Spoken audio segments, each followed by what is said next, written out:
Bienvenidos de nuevo a su serie de estudios bíblicos sobre el libro del profeta Daniel. Estamos iniciando esta nueva etapa, más bien dicho, la segunda parte de la serie de estudios bíblicos sobre el libro de Daniel. La primera parte terminó precisamente en el capítulo número 6, que termina la parte histórica del libro de Daniel. El capítulo 6 termina con el foso de los leones. Allí termina, Daniel es liberado por el Señor y es puesto sobre lo alto como el máximo líder después del rey en gobernar en el imperio babilónico. Así que ahora comenzamos a estudiar el capítulo número 7. En el capítulo número 7 tenemos una gran cantidad de material. Me gustaría poder compartir durante 7 o 8 días cada parte, cada una de las bestias que Daniel ve en el capítulo número 7. Pero pues vamos a ir, o lo estamos haciendo, un tema por cada capítulo. Así que este tema, el tema de hoy, será un poquito más largo que los demás. Les pido por favor que tomen el tiempo necesario y nos introduzcamos en el estudio del capítulo número 7 del libro del profeta Daniel. Bien, en el capítulo número 7 del libro de Daniel, lo que encontramos es el futuro del mundo revelado. Aquí ya olvidémonos un poco de la historia. Ahora vamos a concentrarnos en la parte profética del libro de Daniel. El futuro del mundo revelado. ¿Y qué es lo que encontramos en el capítulo número 7? Bueno, haciendo un pequeño resumen del capítulo número 7, que vamos a irlo estudiando por partes, lo que encontramos son 4 grandes bestias. Si ustedes las ven allí, 4 bestias. Una como león, la segunda como oso, la tercera como un leopardo, y la cuarta una bestia espantosa y terrible que el profeta no encuentra ninguna cualidad del reino animal para hacer la comparación. Ahora bien, tenemos un paralelismo entre el capítulo 2 de Daniel y el capítulo número 7. Existe un paralelismo. ¿Cuál es ese paralelismo? Recuerden ustedes que en el capítulo 2, en el estudio del capítulo 2 de Daniel, estábamos estudiando acerca de que la cabeza era de oro, el pecho y brazos era de plata, el vientre y muslos era de bronce, las piernas de hierro y los pies en parte de hierro y en parte de barro cocido. Eso es lo que nos dice el capítulo número 2. Ahora, en la interpretación que encontramos allí por el versículo 44 del capítulo 2, Daniel le está diciendo al rey Nabucodonosor que él es esa cabeza de oro que vio en el sueño. Es decir, el reino de Babilonia representaba la cabeza de oro en la cadena de los reinos sucesivos. Ahora bien, el segundo imperio todavía en tiempos de Daniel es la conquista, cuando Darío de Media y Ciro de Persia se unen y conquistan el mundo de aquella época conocida para el año 539. Daniel tendría unos 80 o menos años de edad, y entonces vemos que Medo-Persia ya entra en el escenario profético del capítulo número 2 de Daniel. En tercer lugar, le dice que después de ese segundo reino subiría otro reino que sería un poco inferior, como lo es el bronce de los muslos y vientre de hierro, de bronce. Y después de este tercer reino pasaría otro reino, otro imperio, que sería representado a través de las piernas de hierro. Y después, ese imperio de hierro terminaría en la parte de los pies, con una mezcla un poco rara entre hierro y barro cocido. Esa es la parte del capítulo 2, y no vamos a hablar ahora de la roca, porque dice que luego al final la roca sin ser enviada con mano humana, sin ser cortada con mano humana, fue lanzada, que dio en la parte de los pies de la estatua, que la derribó, la destruyó, y el viento se llevó sus ruinas. Y la roca llegó a ser un gran monte, un gran reino que nunca perecerá. Y este sueño fue el que mantuvo inquieto a Nabucodonosor, por lo cual en el capítulo número 3, él se manda a erigir una estatua de unos 27 metros de alta y de unos 2.7 de ancho, para tratar de implementar lo contrario a lo que Dios había dicho en el capítulo 2. En el capítulo 2 decía que él sería solamente la cabeza de oro, pues él se le mandó a hacer completamente de oro la estatua, contrariando al principio de Dios. Así que Dios había dicho, habrá una sucesión de reinos, y Nabucodonosor decía, no, yo quiero ser un reino perpetuo y eterno. Ahora, cuando llegamos al capítulo número 7, encontramos que hay 4 diferentes bestias, así como la estatua de Nabucodonosor, capítulo número 2 de Daniel, tiene 4 diferentes metales: el oro, la plata, el cobre y el hierro. Asimismo vemos que en el capítulo número 7 hay 4 bestias: el león, el oso, el leopardo y una cuarta bestia terrible, indescriptible.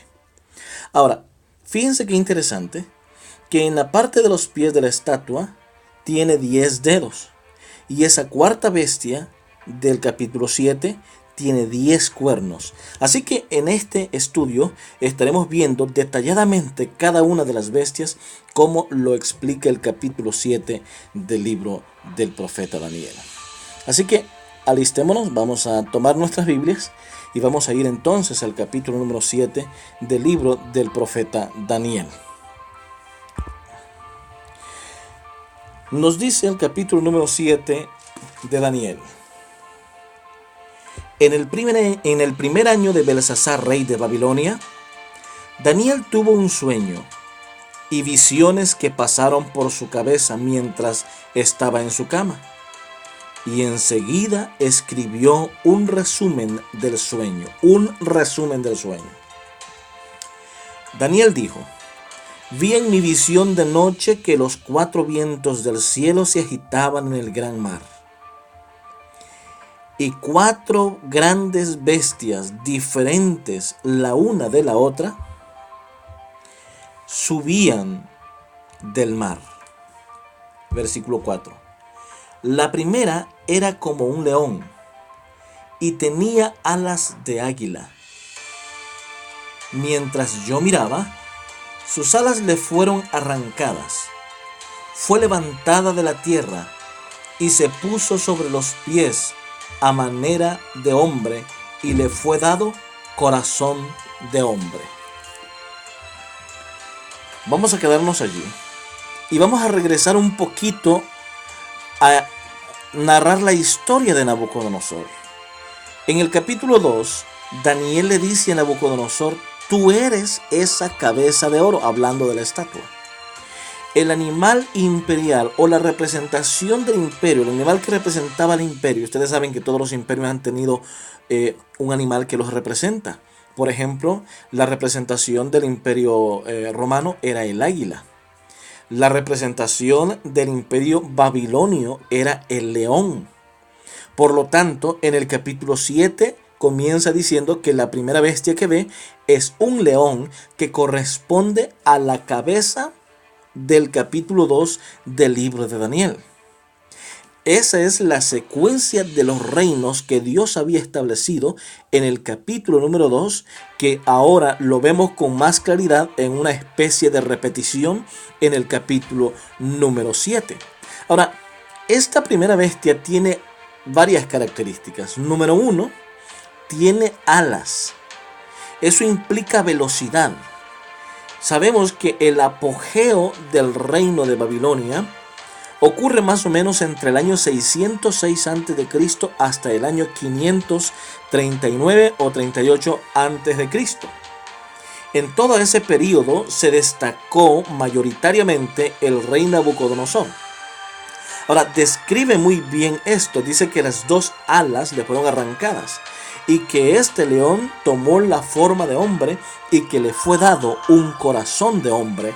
Esto parece aplicarse al final de la vida del rey Nabucodonosor, descrita en el capítulo número 4, donde nos dice que Nabucodonosor finalmente entendió que Dios está sobre todos los reinos de la tierra y que no hay nadie como él, y vemos a Nabucodonosor realmente convertido al mensaje del Dios Todopoderoso.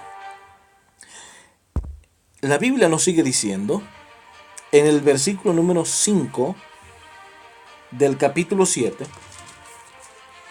la segunda bestia, nos dice, era semejante a un oso. Se puso más alta de un lado. Tenía en su boca tres costillas entre sus dientes, y le fue dicho, levántate, traga mucha carne.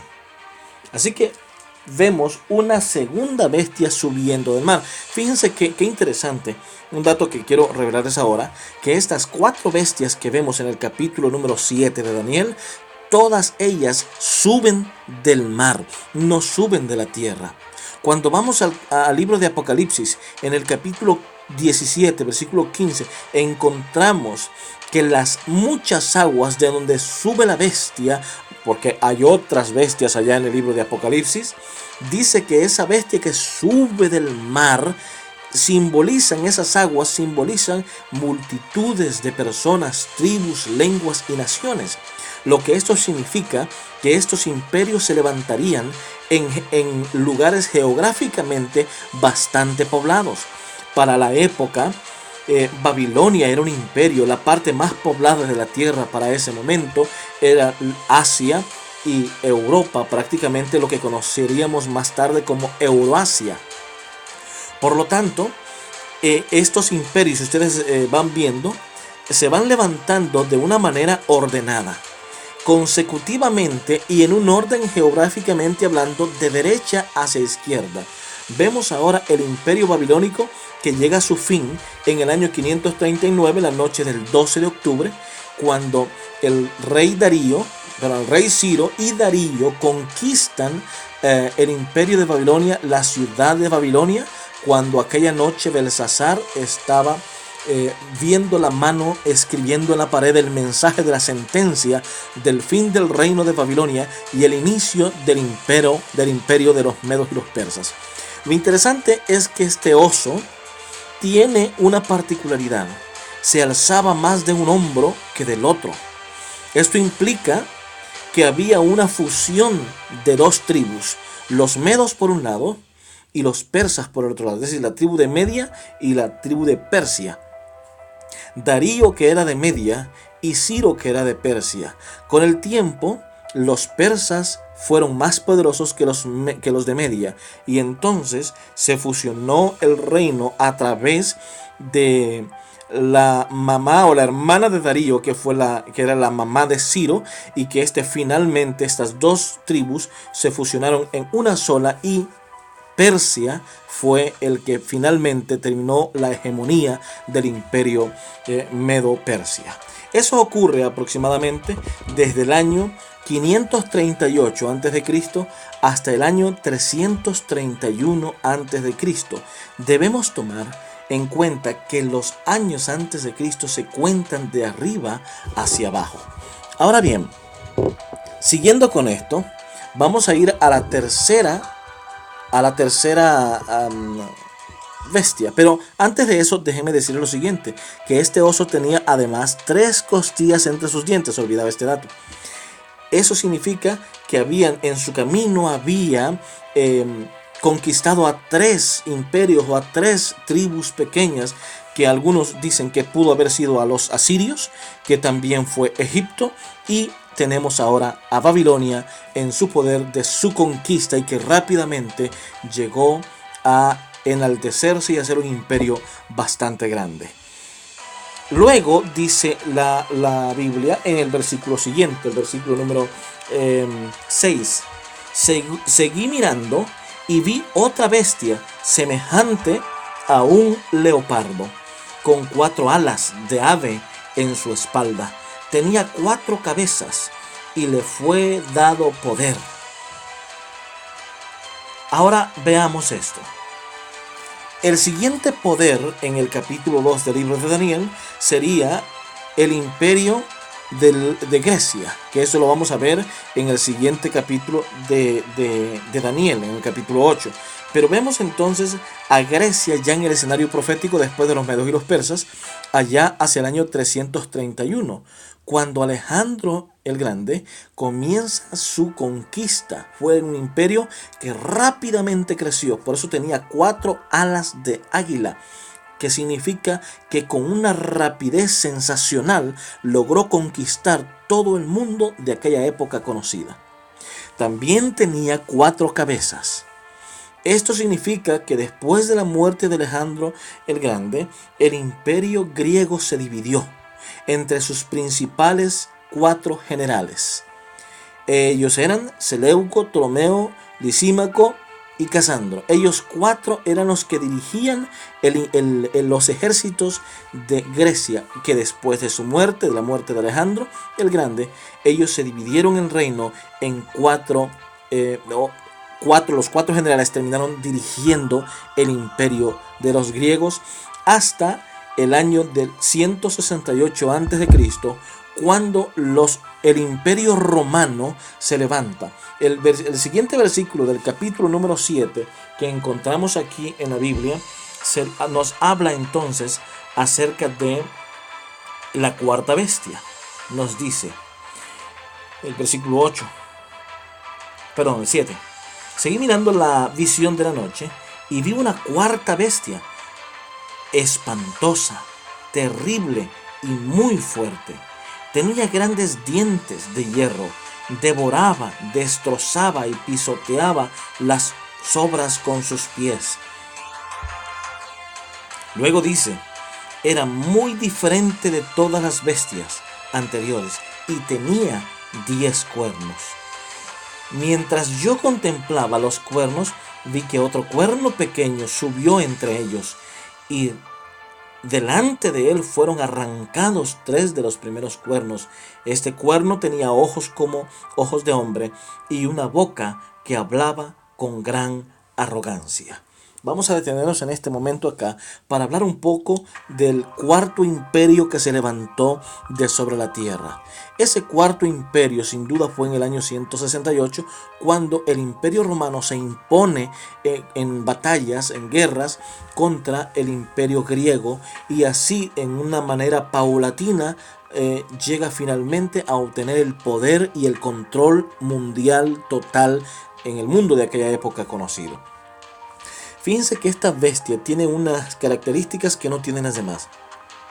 En las primeras 3, Daniel identifica las primeras bestias con animales. La primera como león, la segunda como oso, la tercera como leopardo.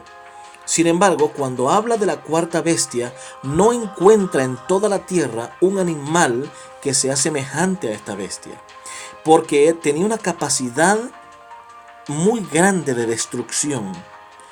Tenía una capacidad de asesinar y de hacer tantas cosas horribles e inhumanas que él no encuentra un animal para poder compararla. Solamente se atreve a decir que era una bestia espantosa y terrible en gran manera. Tenía dientes de hierro y devoraba y hollaba con sus pies todo lo que salía a su paso. Tenía una característica peculiar, tenía 10 cuernos, y en medio de esos cuernos, apareció un cuerno pequeño, pero ese cuerno pequeño tenía ojos de hombre y boca con la que hablaba arrogancias y blasfemias. Eso es lo que nos dice el versículo que acabamos de leer. Pero ahora bien, hasta ahora tenemos allí al Imperio Romano. Esa es la secuencia. Primero, Babilonia del año 606 hasta el 538-39 a.C. Después el Imperio de Medo-Persia desde el año 538 hasta el año 331. Del 331 al año 168 a.C.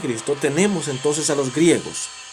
Y entonces después llega el Imperio Romano, que es un imperio prolongado que va desde el 168 a.C.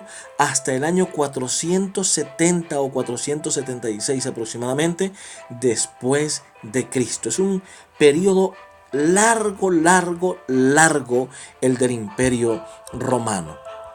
Ahora, cabe destacar que Cristo Jesús nace en el dominio del Imperio Romano. Cuando Jesús nace, Nerón era el que estaba a cargo, que era impuesto por el emperador, por el César, como una colonia de Palestina, allá en el área de Jerusalén, Galilea, Cesarea, toda el área de los hebreos, de los judíos. Esto implica que en el tiempo que Jesús nace, los romanos gobernaban el mundo de aquella época conocida. Ahora bien, en el establecimiento, durante todos los primeros 4 siglos, 5 siglos, sigue siendo el Imperio Romano el que sigue gobernando el mundo entero. Es decir, que los primeros siglos, después de que se estableció la Iglesia Apostólica, quienes gobernaban el mundo seguía siendo el Imperio Romano. Era un imperio pagano, un imperio heredado del imperio griego, con todos sus dioses, con toda cantidad de rituales paganos. Ahora bien, hablemos un poco acerca de los 10 cuernos. Y vamos a ir para eso al versículo número 24 del capítulo número 7 de Daniel. Vean lo que nos dice allí. Los 10 cuernos significan, fíjense bien, significan que de aquel reino se levantarán 10 reyes. Tras ellos se levantará otro que será diferente de los primeros y derribará a 3 de ellos. Ya habló el profeta en el versículo anterior, 23, habla de que esa cuarta bestia sería un cuarto reino en la secuencia a partir de Babilonia. Ya explicamos que comenzó en el año 168 a.C. Luego se prolonga hasta el 470 o 476 después de Cristo.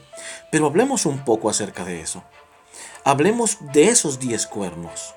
¿Qué representan? Según el versículo 24, serían 10 reyes, 10 tribus. Allá alrededor del año 470 después de Cristo, comienza una lucha o lo que se llama en la historia la invasión de las tribus bárbaras para el Imperio Romano. Y por ahí tenemos entonces a los francos, a los alemanes, a los visígodos, a los vándalos, a los érulos, a los ostrógodos, a los suevos, burgundios, lombardos y sajones. Esos son prácticamente los 10 reyes. El imperio, por más que quiso pelear contra estos 10 imperios, estos 10 reyes, fue imposible ganar la batalla. Al final, Roma quedó dividida, el Imperio Romano quedó dividido en 10 reinos que son hasta ahora los que representan la Europa moderna. Esos 10 reinos fueron las que se dividieron en aquel momento el Imperio Romano. Ahora bien, vamos a hablar un poco acerca de qué fue lo que ocurrió. Retrocedamos un poco allá al inicio, porque la Biblia nos dice que los discípulos y los apóstoles supieron que el diablo tomaría control de la iglesia cristiana. Eso así sería, porque Jesús funda la primera iglesia, que es la iglesia apostólica. En el primer siglo hubo persecución, hubo oposición. El imperio romano perseguía a la iglesia cristiana. Dicho sea de paso, de todos los apóstoles solo sabemos que Juan es el que termina, es que muere de viejo. El resto de los apóstoles, huyendo por todos lados, fueron apresados, fueron torturados, llevados hasta la muerte, fueron llevados por el evangelio de Jesucristo a manos de la persecución del imperio romano. Dicho sea de paso, Jesús muere por orden del rey local, pero que era consentimiento del mismo imperio romano. Ahora, no solamente eso, sino que cuando vamos a ir más allá, Juan, allá para el año 90, cuando está escribiendo el libro del Apocalipsis, él está en el exilio. Es decir, lo llevaron, no lo mataron, pero lo tuvieron en la isla de Patmos como esclavo, en una especie de esclavitud, en el exilio. Y entonces, lo que estamos viendo es que el imperio era enemigo de la iglesia. Eso fue en el primer siglo. Cuando llegamos al segundo siglo, la iglesia comienza a perder la pureza apostólica. Comienza a corromperse de a poco. Cuando llegamos al segundo y al tercer siglo, la iglesia está más corrompida que pura. Y cuando llegamos al cuarto siglo, la iglesia ha sido adoptada por el imperio. El imperio adopta a la iglesia cristiana como la iglesia oficial del imperio. Y con eso de las luchas bárbaras y el establecimiento y la división del imperio romano, la iglesia se va estableciendo como la iglesia del imperio. Y luego es tan adoptada que uno de los reinos, una de las tribus, sobresalió sobre todas las demás, y es la que tomó a la iglesia y usó la iglesia para lo que conocemos aplicar las medidas inhumanas, antibíblicas y anticristianas en nombre de Dios que se llevaron a cabo en toda la Edad Media. Pero ahora retrocedamos un poco. Los apóstoles ya sabían que eso iba a ocurrir. Mientras ellos estaban con vida, y hasta el año 313 aproximadamente, es cuando Constantino reconoció a la iglesia cristiana oficialmente.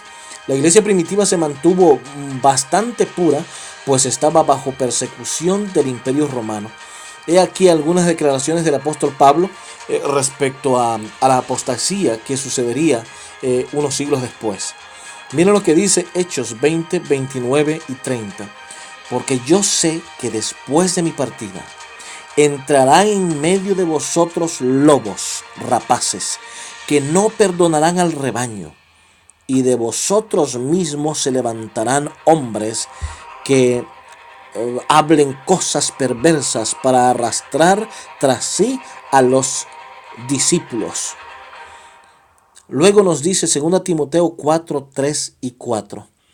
Porque vendrán tiempos cuando no sufrirán la sana doctrina, sino que teniendo comezón de oír, se amontonarán maestros conforme a sus propias concupiscencias, y apartarán de la verdad el oído, y se volverán a las fábulas. Y luego, vea lo que encontramos aquí en Gálatas 1, 6 al 9. Estoy maravillado de que tan pronto os hayáis alejado del que os llamó por la gracia de Cristo, para seguir un evangelio diferente. No haya otro, sino que hay algunos que os perturban y quieren pervertir el evangelio de Cristo.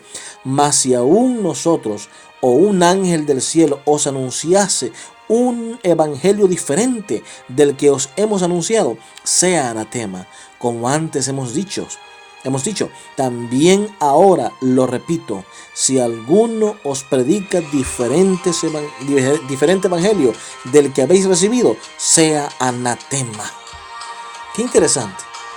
Pero ya para el siglo IV, el imperio absorbió a la iglesia. La iglesia perdió completamente su pureza. Las tribus se volvieron cristianas, el imperio se volvió cristiano. Vamos a tratar ahora de establecer cuáles eran las características de ese cuerno pequeño. El cuerno pequeño tiene por lo menos 11 características. Fíjense bien. Algunas de ellas son repetidas hasta 3 veces en el capítulo 7 de Daniel.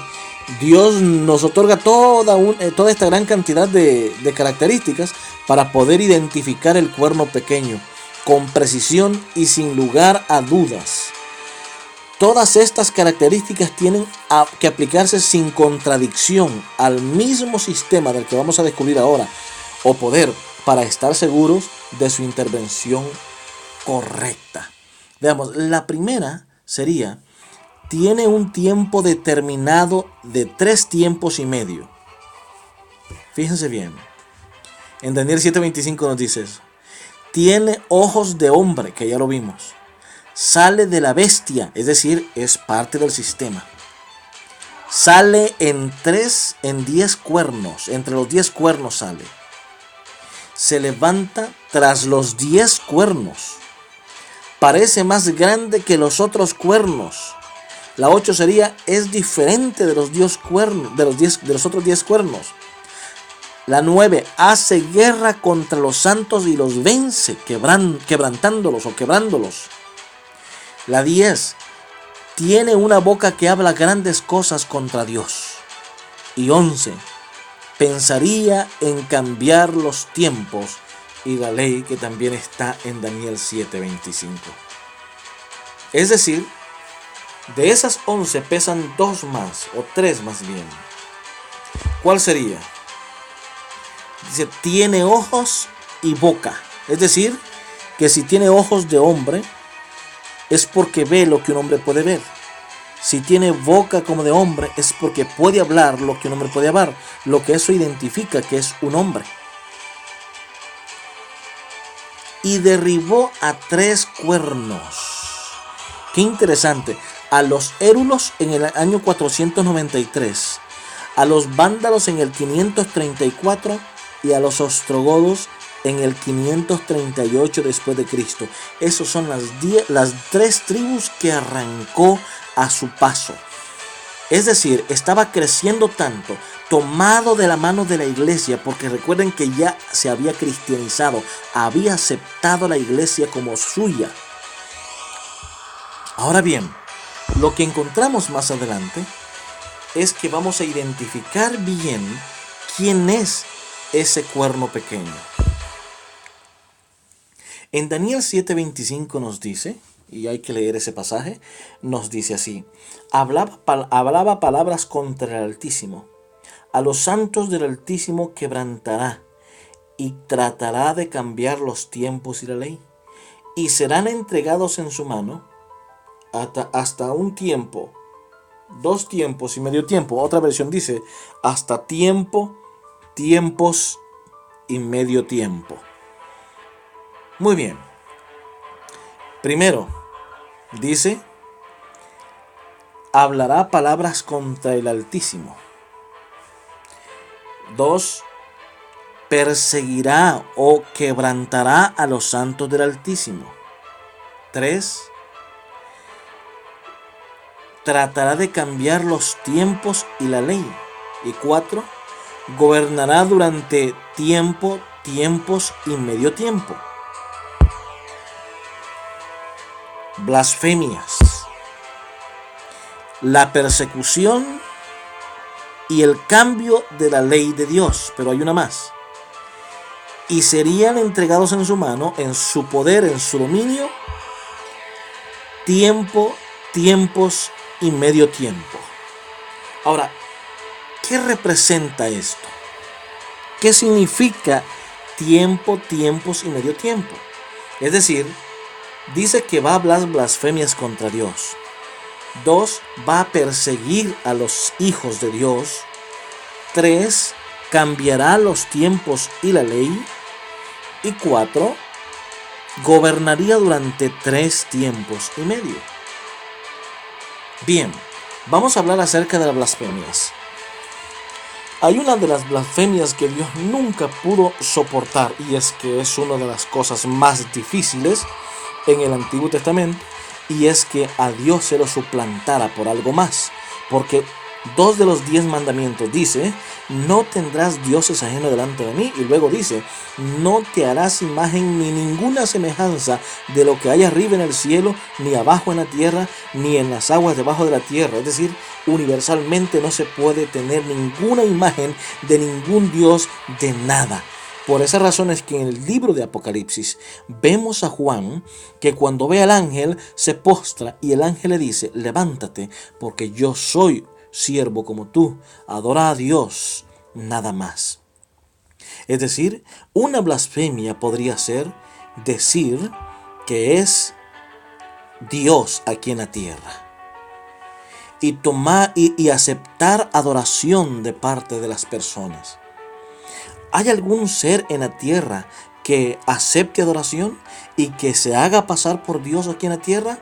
Si hay un personaje así, o si ha existido en la historia de Cristo hacia acá, entonces debemos revisar y ver qué personaje se identifica con esa característica. Número 2. Dice que perseguiría a la iglesia. Ahora recuerden que estamos hablando del cuerno pequeño, que tiene que salir de las 10 tribus en las que se dividió el Imperio Romano y que destruiría a 3 de las tribus de los reyes, que ya vimos que destruyó a 3. A los érulos en el 493, a los vándalos en el 534 y a los ostrógodos en el 538. Ahora bien, tenemos que hablar de un personaje que más o menos hacia el año 538 aproximadamente se haya levantado como un líder político y religioso que se hiciera pasar por Dios aquí en la tierra. Pero la segunda característica, que comandaría la persecución contra los hijos fieles de Dios. ¿Qué significa? Que serían perseguidos los hijos de Dios. Serían perseguidos ¿quiénes? Aquellos que se opusieran a las enseñanzas de este nuevo sistema, aquellos que se opusieran a las doctrinas paganas que habían cristianizado. ¿Quién podrá ser ese personaje? ¿Quién podrá ser ese personaje? La Biblia nos habla de que puede ser, la historia también nos confirma que puede haber un personaje por allí que trate de ser un personaje que se hace llamar representante de Dios aquí en la tierra. Veamos, en la historia nos habla de que en la Edad Media el verdadero cristiano, el protestantismo, fue vilmente perseguido por el Imperio Romano. Eso es lo que encontramos en la historia. Por el Imperio Romano, dirigido ahora por un hombre que también, además de ser religioso, es político y que se hace llamar el representante de Dios en la tierra. Ahora bien, el cambio de la ley y de los tiempos, la introducción de un calendario que no era el que Dios había entregado, el calendario judío, y también el cambio de los mandamientos, eso ocurre un poco antes, cuando es cambiado algunos de los mandamientos de Dios. Si ustedes leen en el capítulo número 20 de Éxodo, van a encontrar allí los 10 mandamientos.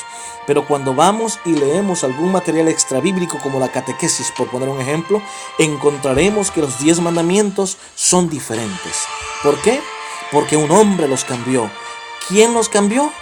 Un hombre que se hacía llamar el representante de Dios en la tierra. Ahora bien, hablemos de los 3 tiempos y medio. ¿Qué podríamos hablar de eso? En los 3 tiempos y medio tenemos que analizar un poco el capítulo número 4 de Daniel. ¿Por qué el capítulo número 4? Porque en el capítulo número 4 hay una profecía inmediata que Dios le está dando a Nabucodonosor por medio de Daniel.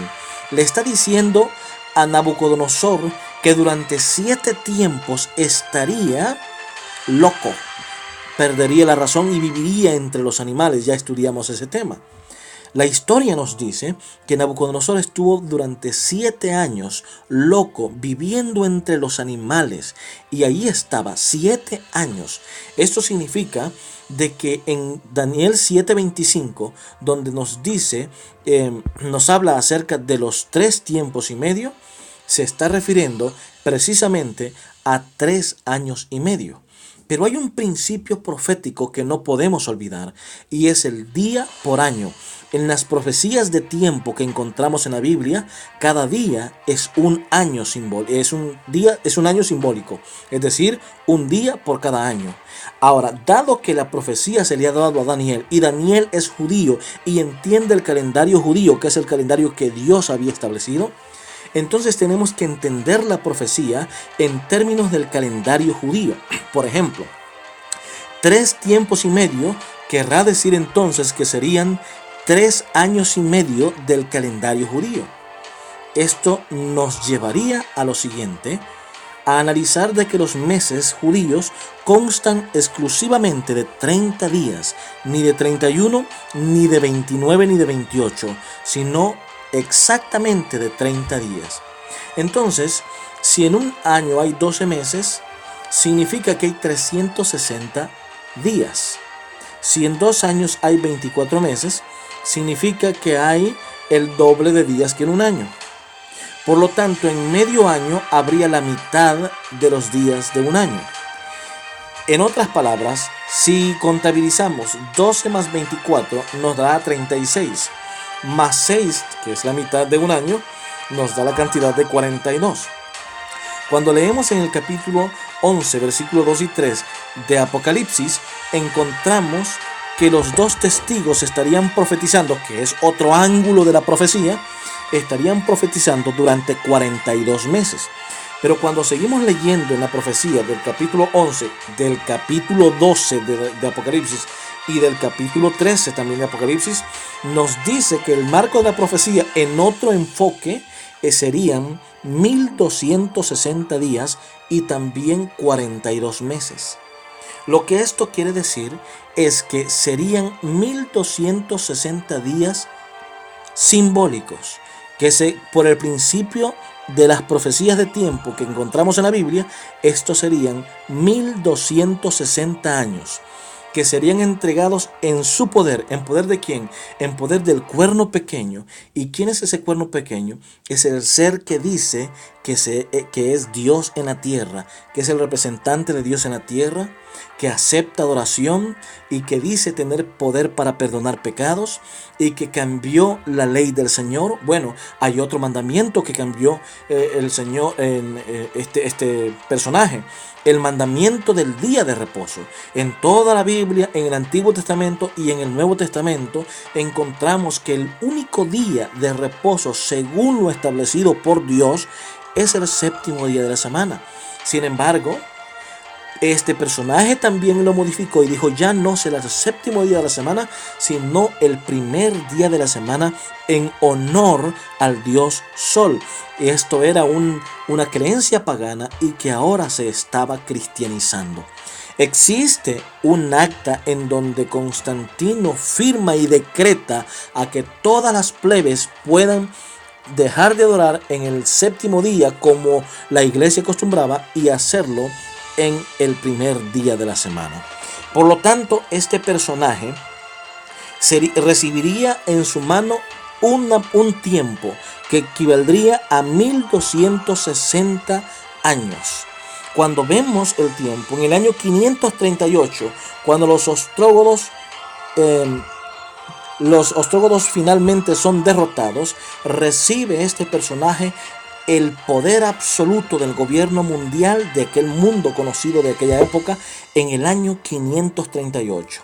Comienza la soberanía papal en Europa. El tercer cuerno arriano es arrancado. Y desde ese momento comienza la persecución de los santos, la Inquisición medieval. El poder del pueblo es dispersado. Es decir, el cristianismo, el verdadero cristiano, el que se oponía a la tradición de la Iglesia católica, era perseguido. ¿Por quién? Por el líder que habían nombrado. ¿Quién era este? Al que le llaman sumo pontífice. Y de hecho, el título sumo pontífice es heredado de los antiguos emperadores del imperio romano. Una vez que este líder cristiano y político recibe el poder, también hereda el título de Santo Pontífice, un título que es únicamente aplicado a las deidades paganas del Imperio Romano. Sin embargo, ahora este personaje también se hace pasar por Dios en la tierra. ¿Saben quién es? Ahora creo que ya estamos claros con eso. Estamos refiriéndonos al papado en Roma, al Vaticano, a Roma papal, y que controló la historia, controló la persecución, la Inquisición, llevaban a los cristianos, a los que les encontraban retazos de Biblia escritos, los colgaban, los amarraban, los ponían en un lugar, los rodeaban de leña, los quemaban vivos. Tenemos el caso de Juan Hus, tenemos el caso de Jerónimo, de personajes, de miles de personas que nunca se retractaron a ser cristianos verdaderos, quienes murieron en la hoguera, otros murieron decapitados. La Iglesia Católica y el Papado en la Edad Media mataron a más de 50 millones de personas en el nombre de Dios. ¡Qué terrible situación! Pero esta era una profecía. Estaba dado que durante 1260 años perseguiría a la iglesia, perseguiría a los cristianos, matarían a los hijos del Señor. Esto estaba escrito. Así que si contamos desde el año 538 después de Cristo, nos vamos a ir hasta 1798 después de Cristo. En ese año, el Papa Pío VI es arrestado en la trifulca que había entre Francia, la heroica, la grande, contra Roma. Va Berthier, que era el general de los ejércitos de Napoleón, y lo arresta y lo lleva al exilio, le quita sus poderes, le quita su hegemonía y muere en el año 1799 en el exilio. La profecía se había cumplido. El plazo de 1260 años había concluido, porque Dios había destinado ese tiempo para que ese rey malvado, ese cuerno pequeño asesino, maltratara y persiguiera a los santos hijos de Dios. La iglesia, el verdadero cristiano, pasó por duros momentos durante la Edad Media, pero la verdad prevaleció. Y al final, después del exilio, surge de nuevo el cristianismo con más poder. Surge el cristianismo con más poder. La esperanza estaba viva.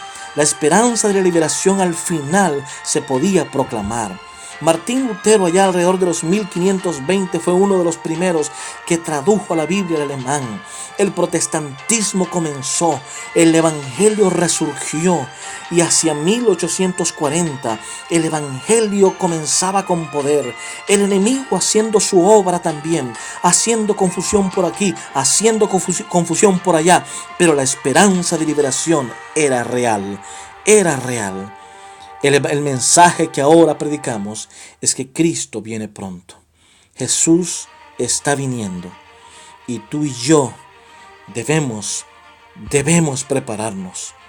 Porque Cristo viene pronto. Prepárate. Este es el estudio del capítulo 7. Y tal vez en este momento estés pensando, ¿y qué pasó después? Bueno, parece que el poder está siendo recuperado.